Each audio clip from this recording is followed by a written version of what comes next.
कहा गया जजेस को चुनाव लड़ने के लिए जनता के सामने तो जाना पड़ता नहीं है, और उसके बाद अब कहा गया जो जज रिटायर्ड होने के बाद एक्टिविटीज्म करते हैं वो सचेत हो जाएं, जांच एजेंसियां उनके खिलाफ कार्रवाई करेगी। तो क्या ये धमकाने की स्थिति है, डराने की परिस्थिति है, या फिर मौजूदा वक्त में जो जज फैसला दे रहे हैं अगर वो सत्ता के अनुकूल नहीं है तो उनके रिटायरमेंट के बाद उनके खिलाफ सरकार कैसी जांच कर सकती है या कौन सी कार्रवाई कर सकती है, यह उसके संकेत तो नहीं है। क्योंकि सामान्य परिस्थिति में देश के किसी कानून मंत्री ने इससे पहले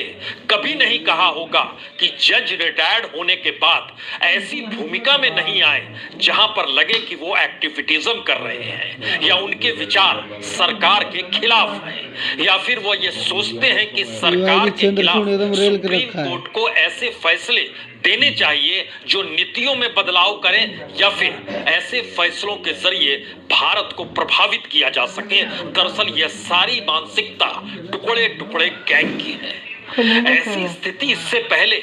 मोदी सत्ता के दौर में भी नहीं थी, क्योंकि याद कीजिए अरुण जेटली जब कानून मंत्री थे उनका परसेप्शन, उसके बाद याद कीजिए रविशंकर प्रसाद उनका परसेप्शन, और अब किरण रिजिजू है। इन तीनों परिस्थितियों में आगे बढ़ते चले जाइए तो आपके जहन में एक सवाल आएगा कि हर बीतते बरस के बाद सरकार का टकराव सुप्रीम कोर्ट को लेकर कहीं ज्यादा तीखा हो चला है, या फिर जिस दौर में कोई फैसला सरकार के अनुकूल नहीं होता है ऐसे में सरकार सुप्रीम कोर्ट को अपने कटघरे में खड़ा करके उसे बांधने की कोशिश करती है। सामान्य तौर पर यह अलग अलग परसेप्शन हो सकता है, लेकिन ऐसी परिस्थिति इस देश के भीतर में सुप्रीम कोर्ट को अपने अनुकूल करने के लिए यह कह देना